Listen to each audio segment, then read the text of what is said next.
Well, good evening from London. Welcome to Piers Morgan, Uncensored. Many of the stereotypes about millennials are almost as lazy as some of them are.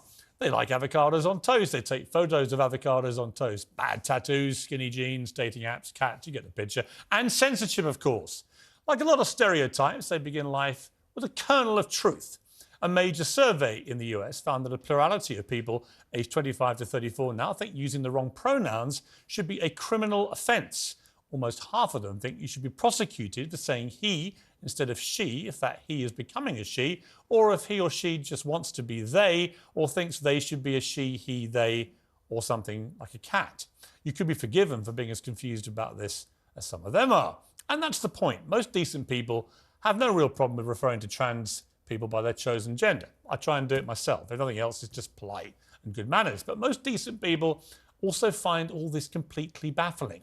Stop someone in the streets of Barnsley or Baltimore and ask them for their personal preferred pronouns, they'll ask you what the hell you're talking about. Look what happened when CNN, the very paragons of virtue signalling, analysed the disastrous impact that trans influencer Dylan Mulvaney, who until last year identified as a gay man, had on sales of Bud Light.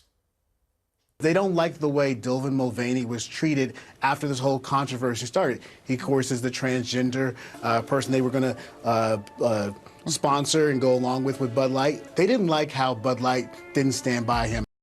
Him? Oh, dear. Well, he was a him last year, but not anymore. And the next day, CNN, where I used to work, full of fine people, all very well-intentioned, had to issue a grovelling apology.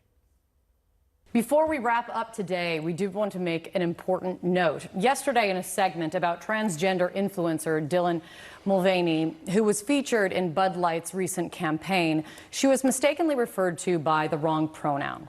And CNN aims to honor individuals' ways of identifying themselves, and we apologize for that error. Tut, tut, tut. I mean, really. Execution is too good for them. But you see, that's how difficult it all is, isn't it? Should CNN journalists now be jailed for that obvious hate crime?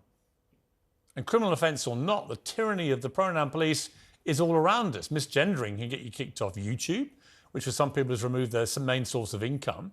It briefly led to the What is a Woman documentary by Matt Walsh being banned on Twitter.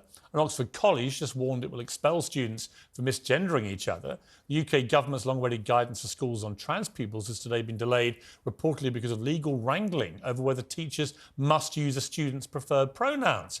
Many businesses now require their staff to wear pronoun badges or sign off their emails with their pronouns. And if you accept all of that, criminalisation probably looks like the logical next step. Yeah, sling the miscreants in prison. Now, in my view, what should actually be illegal, if you're going to get into gender criminality, might be the idea of biological men destroying women born with biological female bodies in women's sport. That's a bit of a crime to me. Or biological men demanding access to female changing rooms full of biological females, many of them very young. Or biological male rapists who identify as women at their trials to get into women's prisons. Maybe that should be a crime.